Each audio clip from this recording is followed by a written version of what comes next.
Bonjour à tous, bienvenue à ce 5e Café Alpha organisé en collaboration avec l'Agence spatiale européenne et le CNES. C'est aussi le 4e Café Alpha depuis que Thomas Pesquet est à bord de la Station spatiale internationale.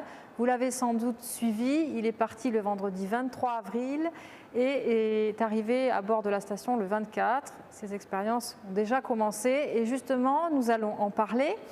Je suis donc en direct de la Cité de l'Espace dans l'exposition Suivi Mission Alpha, qui est une exposition qui permet de comprendre toutes les dimensions de la mission, que ce soit le décollage, le retour, la vie à bord de la station, mais aussi les expériences qui sont menées à bord par Thomas Pesquet. Et justement, dans cette exposition que vous pourrez très vite découvrir dès que la Cité de l'Espace sera réouverte, et la date, on commence à avoir une petite idée de cette réouverture, donc vous pourrez la découvrir en direct à la Cité de l'Espace.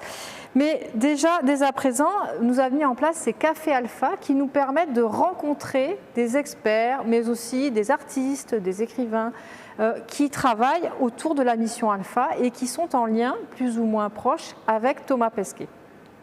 Donc aujourd'hui, nous allons recevoir Mélanie Bouvier, qui est responsable assurance produit chez Logical au CNES. Bonjour Mélanie. Bonjour Sandra. Alors, vous travaillez en assurance produit, on peut aussi traduire par responsable qualité. Donc vous travaillez dans la qualité. Alors en quoi consiste votre métier? Vous m'avez parlé de beaucoup de lectures, de documentation. Est-ce que vous pouvez nous en dire un peu plus? Oui, effectivement, on a un travail documentaire qui est assez important au travers des aspects assurance produit, qualité qu'on met en place pour le CNES et plus particulièrement là pour Mission Alpha pour le CADMOS. En fait, le rôle d'un responsable assurance produit, lui, il va s'assurer en fait que le produit va répondre à un certain nombre d'exigences qui sont définies par l'ESA ou par la NASA, donc au niveau de l'interface lanceur par exemple, et puis au niveau aussi du module Columbus ou des modules de l'ISS dans lesquels les expériences vont être réalisées. Voilà, donc ça c'est un premier point. Effectivement, donc dans ce cadre-là, on va avoir beaucoup de documentation à relire pour s'assurer qu'on répond au travers des documentations que nous-mêmes produisons au sein du CADMOS, les différents acteurs du projet, qu'on va répondre effectivement aux exigences qui sont définies par la NASA et par l'ESA. Très bien. Alors justement, on va rentrer un peu plus dans le vif du sujet. Pour la mission Alpha, vous avez travaillé sur quelles expériences précisément ? Alors pour la mission Alpha, donc il y a 12 expériences qui ont été développées par le CNES pour la mission Alpha. J'ai travaillé sur plusieurs d'entre elles, parmi lesquelles 3 que j'avais envie de mettre un petit peu plus en avant aujourd'hui, qui sont une expérience qui s'appelle Éclosion. Qui permet en fait, qui a été développée par l'école de design de Nantes et qui est un petit peu un compagnon de voyage, un lien un peu affectif entre la Terre et l'astronaute, donc là en l'occurrence Thomas Pesquet, et qui va lui permettre de faire pousser une plante que vous voyez là sur la photo, dans la capsule éclosion. Donc les plantes qui vont pousser dans cette capsule sont des œillets d'Inde. Et la particularité de cette expérience, c'est que dans le bas de la capsule, la partie grise que vous voyez dans le bas de la capsule, il y a des petits messages qui ont été écrits par sa famille. Donc il va également avoir ce lien affectif avec ses proches au travers des petits messages qu'il va pouvoir lire et qui vont lui permettre de vivre un peu une expérience personnelle. Voilà. Oui, c'est une des expériences très humaines qui s'intéresse justement au lien avec la Terre. C'est très intéressant. Exactement. Voilà. Alors il y a quand même un petit côté scientifique au travers de la plante, quand même. Il y a une seconde plante qui poussera en même temps sur Terre et on regardera quand même le développement, on comparera le développement des plantes, des œillets d'Inde entre ce qui se passera sur Terre et ce qui se passera dans l'ISS. Voilà. Alors c'est vrai qu'on a déjà une question tout de suite, c'est intéressant de faire la différence avec les autres profils qu'on a vus la semaine dernière. Quelqu'un du public me demande, alors c'est quoi la différence entre votre métier et celui qui est responsable safety? qu'on a rencontrée? Alors effectivement, oui. Alors la responsable safety que vous aviez rencontrée, Hélène, elle a un rôle opérationnel. C'est elle qui va effectivement mettre en œuvre toutes les activités autour de la sécurité. Donc la sécurité des astronautes et la sécurité de l'ISS. Donc ça, c'est voilà. Nous, notre rôle, on est en interface effectivement avec la responsable safety pour s'assurer que toutes les exigences en termes de safety ont bien été déployées, appliquées et validées. Oui, vous êtes plutôt dans la phase en amont, c'est la recherche documentaire, l'étude en fait des risques.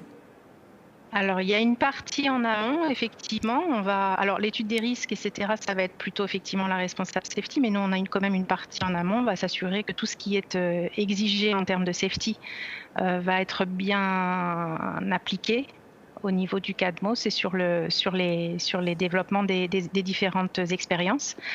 Et puis, en aval, effectivement, on regardera également que tous les documents ont été correctement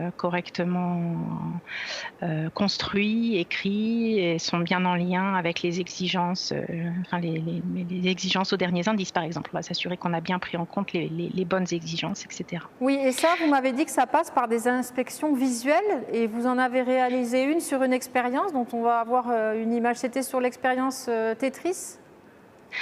Alors là, l'image en l'occurrence, c'est sur Food Processor. Donc là, vous voyez l'expérience Food Processor. On pourra en parler juste derrière. Si vous voulez, qu'on revienne donc l'image suivante, ça va être plus effectivement le type d'inspection qu'on peut être amené à réaliser. Tetris. Je sais pas si vous. Alors il y avait. Alors voilà. Bon, sinon on peut parler de Tetris. Parlons de Tetris. Ouais, voilà, parlons de Tetris. Alors Tetris, effectivement, c'est une expérience qui est assez sympa parce qu'elle a été imaginée par des étudiants qui ont remporté un concours qui s'appelait Génération ISS.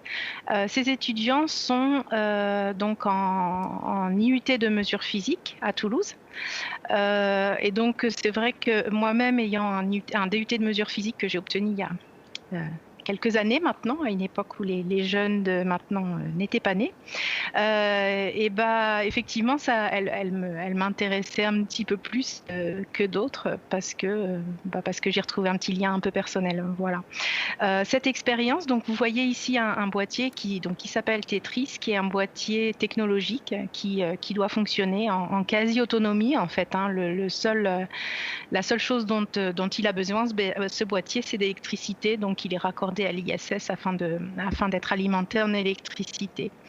Et à l'intérieur, il y a une expérience qui s'appelle les figures de Chladni. Les figures de Chladni, donc c'est une expérience qui va permettre de visualiser en 3D les ondes ultrasonores.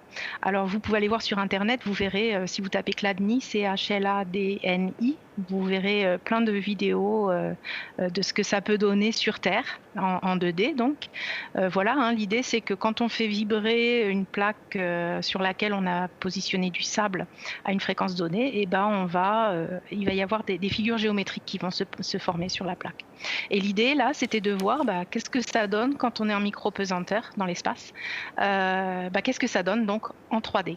Donc effectivement, il n'y a pas de plaque. Il y a des microbilles qui sont enfermées dans une petite capsule transparente et on va les solliciter avec des ondes ultrasonores et on va voir un petit peu ce que ça donne. Il y a des caméras dans le boîtier et donc tout ça sera filmé. Oui, alors c'est très intéressant cette interface avec les étudiants. D'ailleurs, on va les recevoir à la Cité de l'Espace début juin pour parler encore de cette expérience Tetris et avoir un échange là-dessus.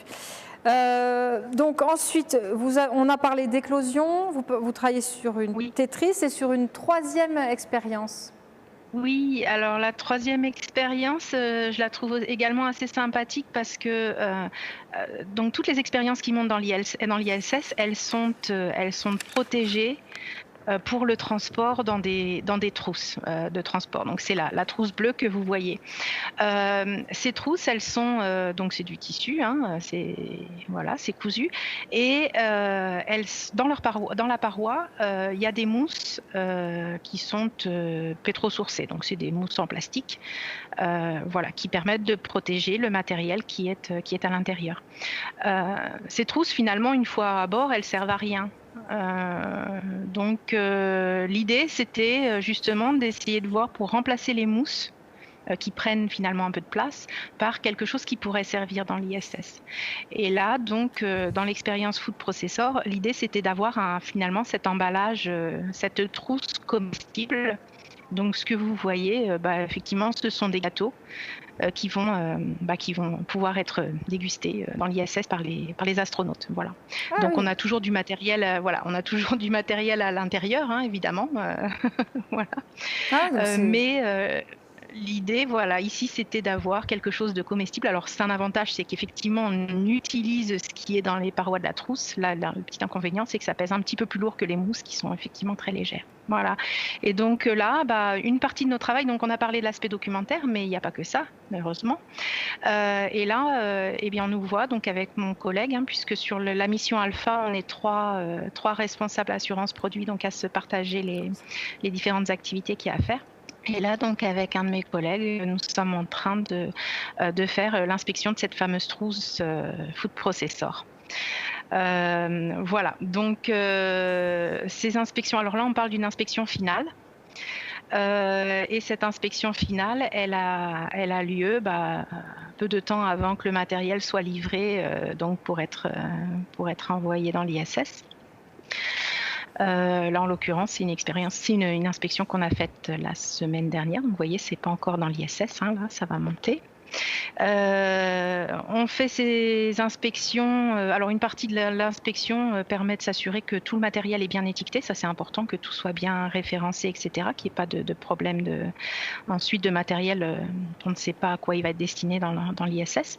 Et puis, le gros travail consiste effectivement à nettoyer au maximum la trousse et le matériel qui est à l'intérieur. Donc on fait ça sous lampe UV avec un aspirateur, et puis on va nettoyer toute la trousse et le matériel de sa pollution, de la pollution qui a pu se déposer. Donc c'est la pollution moléculaire particulière, donc des poussières, de la colle, des traces de doigts. On va nettoyer tout ça pour être sûr que l'équipement, le matériel sera le plus propre possible quand il va monter dans l'ISS. Alors, qu'est-ce qui était très spécifique dans votre travail par rapport à la mission Alpha? Qu'est-ce qui vous a plu le plus? Est-ce qu'il y avait une spécificité parce que vous travaillez sur des projets tout à fait différents? Oui, alors la particularité de la mission Alpha, c'est que c'est un projet finalement très court, donc nécessairement très dense. Et assez complexe finalement à mettre en place. Il y avait 12 expériences, ce qui est plus que ce qui avait eu lieu pour la mission Proxima, sur laquelle moi j'étais pas, mais une de mes collègues travaillait déjà sur la mission Proxima. Donc voilà, donc ça a été intense. L'intérêt que je vois moi effectivement dans ce travail, c'est qu'on a beaucoup d'interactions avec pas mal d'interlocuteurs différents.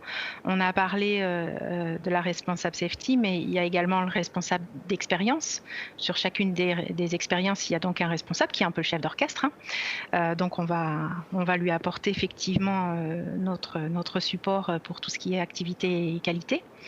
On peut être amené à travailler avec des industriels également, etc. Donc ça, c'est un aspect qui est très très intéressant. C'est une implication qui est importante. Les responsables d'expérience, on les voit, sont des gens passionnés par leur travail.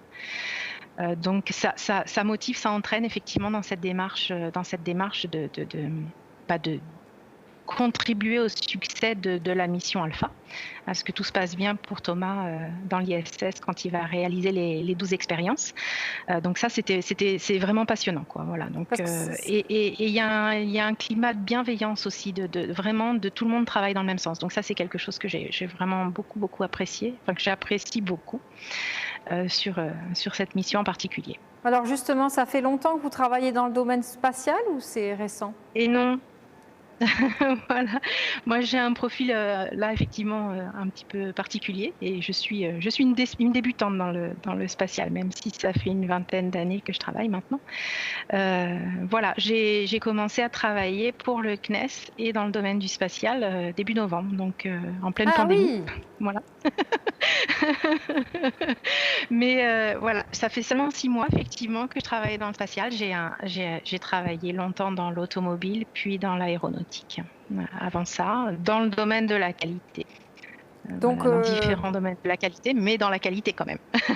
dans la qualité quand même. Oui, vous parlez justement vous dites que pour changer de travail comme ça, il faut s'adapter, mais que c'est intéressant et Ouais. que ce travail d'adaptation que vous avez fait vous a enrichi. Alors effectivement, ouais, c'est très très enrichissant parce que bah, c'est des méthodes de travail différentes. Il y a tout un tas d'aspects bah, que lorsqu'on travaille dans l'automobile ou dans l'aéronautique, alors même si l'aéronautique c'est pas forcément sur Terre, mais en tout cas on n'est pas dans l'espace, il y a tout un tas de problématiques bah, qu'on ne voit pas sur Terre.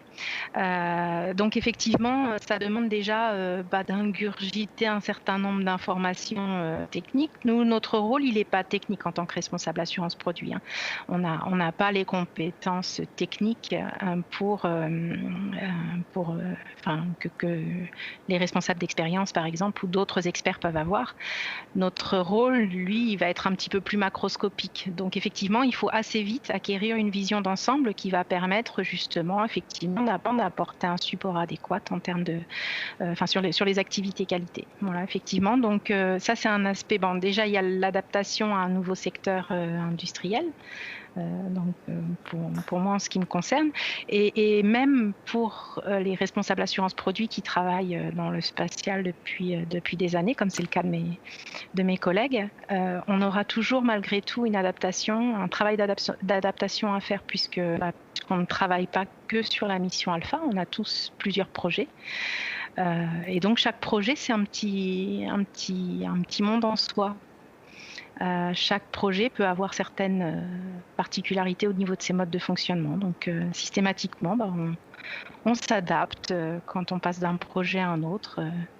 Voilà, on peut. Non, c'est on doit important. s'adapter à ce qui est mis en place. C'est tout autant Voilà. de messages passés aux jeunes, voilà, qu'on peut travailler dans d'autres secteurs, on peut arriver dans le spatial, on s'adapte. Et ces cafés alpha sont aussi là pour faire découvrir les métiers de ces milliers de gens qui travaillent autour des missions et dont on n'a pas forcément la connaissance.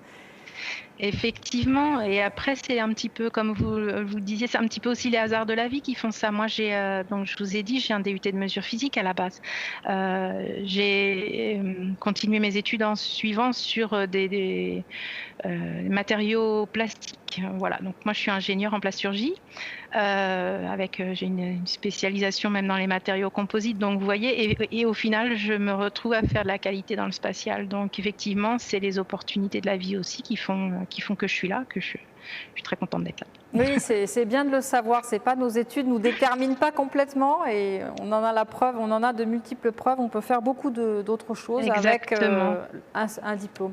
Alors, je rappelle à nos auditeurs que vous pouvez poser des questions dans la messagerie. Alors, il y a une question qui est très large et qui demande, alors c'est vrai que comment sont sélectionnées les expériences qui partent dans l'espace? Est-ce que par exemple, je ne sais pas si vous pourrez répondre, est-ce qu'on fait appel peut-être le public pourrait avoir des idées. Est-ce qu'on peut proposer des expériences comme ça pour partir dans l'espace? Oui, je pense que, par exemple, Génération ISS, c'est issu d'un concours. L'expérience Cétrice, elle est issue d'un concours qui s'appelle Génération ISS. Donc, effectivement, il y a pas mal d'étudiants qui ont proposé des expériences et c'est Tetris qui avait été retenu dans ce cadre-là. Après, il y a un certain nombre d'expériences. Voilà, c'est cette expérience-là. C'est l'Agence spatiale européenne qui va sélectionner les expériences qui sont menées dans... Alors oui, effectivement, après le CNES, le CADMOS en l'occurrence, va aussi imaginer un certain nombre d'expériences et les proposer ensuite à l'ESA, ouais, effectivement. Donc on peut avoir des expériences, alors effectivement, On peut avoir des expériences qui sont plus orientées sur le bien-être de l'astronaute, là, comme ce que je vous ai présenté sur Éclosion, mais après, il y a beaucoup d'expériences. Derrière, il y a des applications scientifiques. Et c'est le plus important, effectivement. L'objectif d'aller de tout ce qui est mis en place dans l'ISS, il y a avant tout des objectifs scientifiques. Donc, ça peut aussi, tout ça, venir d'un besoin de science au niveau de la science, de mieux comprendre un certain nombre de phénomènes. On sait que l'objectif, c'est de pouvoir emmener des êtres humains d'abord sur la Lune, afin de pouvoir vivre assez longtemps sur la Lune, et puis ensuite de faire des explorations plus lointaines sur Mars. Donc tout ça, on sait tous les bouleversements qu'il y a au niveau du corps humain déjà dans l'ISS sur des missions de 6 mois. Donc effectivement, pour des vols, des périodes dans l'espace beaucoup plus longues, ça nécessite d'avoir beaucoup d'informations sur le corps humain, la physiologie, etc., entre autres. Oui, donc il y a beaucoup d'expériences là-dessus. Il doit y avoir des quotas en fonction des pays aussi, certainement. Là, la France, on a beaucoup d'expérience. Alors, on a beaucoup d'expérience. C'est vrai que là, on met en avant la mission Alpha parce que c'est Thomas Pesquet, c'est notre petit héros national en ce moment. Donc voilà. Mais il y a énormément d'expériences qui sont faites dans l'ISS en ce moment. Donc il n'y a pas que fort heureusement, il n'y a pas que les 12 expériences de la mission Alpha. Je crois qu'il y a à peu près 200 expériences qui sont menées en permanence dans l'ISS. Voilà. Donc effectivement, oui, tout ça, il y a des sélections derrière qui sont faites en fonction des besoins de la science. C'est vraiment important de remettre ça en lien avec la science et les besoins scientifiques. Très bien. Alors c'est vrai que quelqu'un fait remarquer dans le chat que c'est incroyable, nous avons une majorité de femmes dans ces cafés alpha, et ça c'est formidable de voir aussi que dans le spatial, il y a beaucoup de femmes avec des métiers très différents. Oui, c'est vrai, ouais. C'est assez. Ça va dépendre des projets après, effectivement. Mais oui, c'est vrai, il y a une bonne représentation féminine, ouais, je trouve jusqu'à présent. D'ailleurs, vous voyez, on est. Bon, en qualité, il y a peut-être un petit peu plus de femmes aussi, mais voilà, en l'occurrence, là, dans l'équipe de la mission Alpha en qualité, eh bien. J'ai une collègue et un collègue. Voilà, c'est l'équité.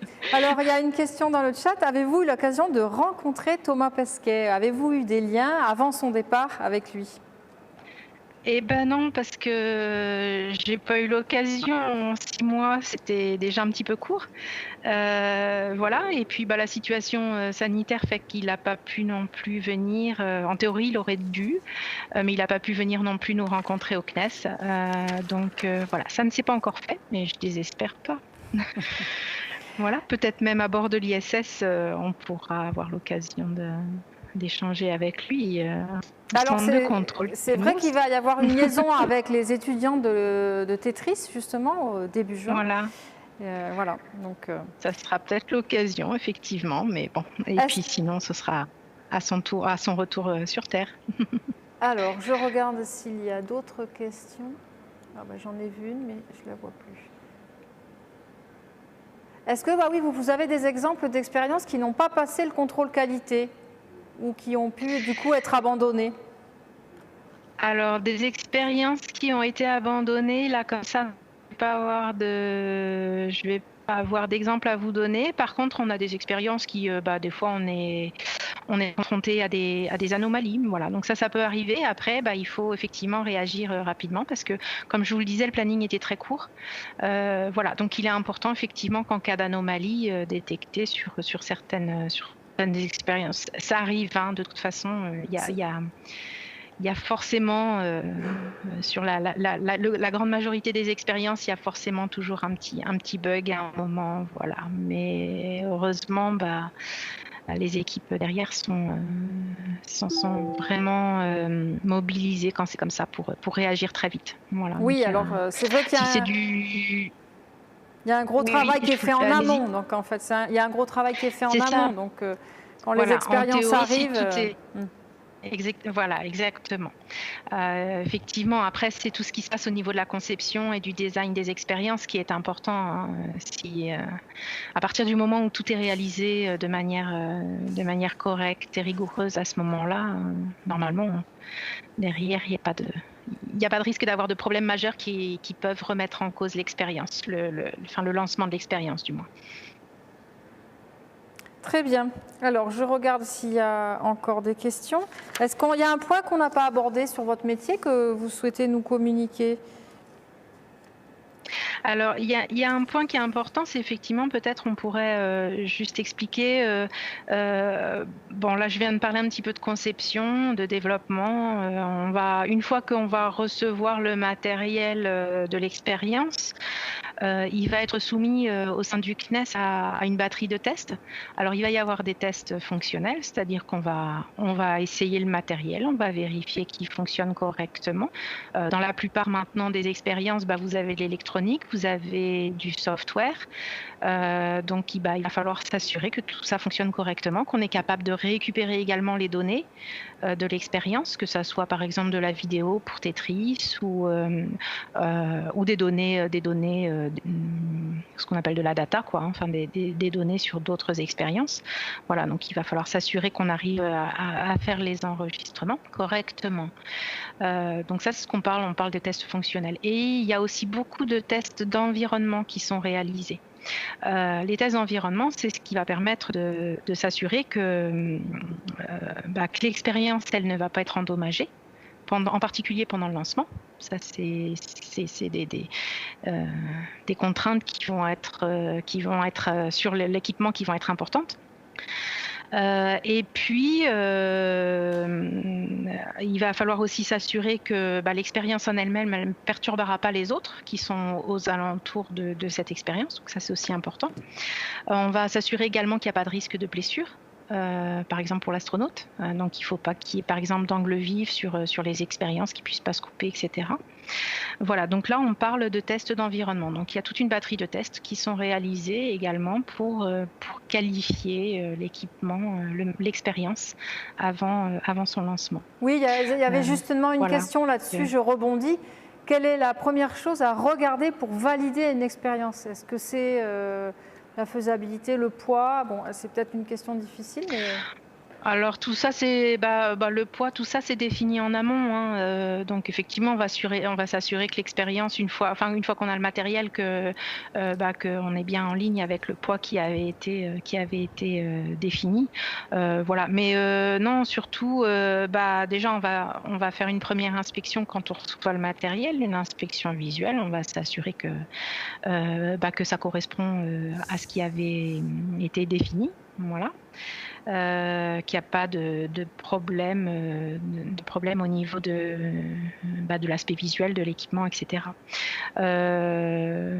Voilà, et puis assez vite, hein, on va passer effectivement à tous ces tests d'environnement, donc une partie réalisée directement au sein du laboratoire du CADMOS, qui a un certain nombre d'équipements pour faire ces tests d'environnement, puis il y a une partie qui sera sous-traitée. Très bien. Voilà, en général, on n'a pas trop de surprises. Oui, il y a tellement de travail et d'équipes qui travaillent sur chaque expérience. Exactement. Voilà, bon, alors je regarde, oui, alors il y a une précision d'un internaute là qui dit, en fait, ce qui l'intéressait, c'est de savoir comment les industries peuvent proposer des services ou des produits ou des expériences pour des missions. Alors, je ne sais pas si vous avez la réponse. Alors là, je ne sais pas trop. Je vais avoir du mal à répondre à cette question. En général, les expériences, on va plutôt nous être amenés, je pense, à solliciter des industriels en fonction des expériences que l'on souhaite mettre en œuvre. Voilà. Après, je ne sais pas s'il y a des process. Il faudrait peut-être plutôt voir avec, je pense, au niveau de l'ESA à ce moment-là, je pense, pour ce genre de sujet. Voilà. Bon, merci Mélanie pour avoir répondu à toutes ces questions. Avec plaisir. On a découvert un nouveau métier, on a eu un responsable de projet, un responsable safety, on comprend de mieux en mieux comment sont conçues les expériences et ça c'est passionnant. Et avec tous des profils différents, effectivement, et des passions différentes, des formations différentes, c'est vraiment formidable. Mais je vous remercie beaucoup. Merci, avec plaisir, et merci surtout d'avoir mis en œuvre ces cafés alpha parce que ça permet justement effectivement de voir un petit peu tout ce qu'il y a derrière. Donc merci pour cette initiative. Merci beaucoup. Donc je donne rendez-vous à nos auditeurs pour le prochain café alpha qui aura lieu le 26 mai On va recommencer donc une série de cafés qui durera tout au long de l'été.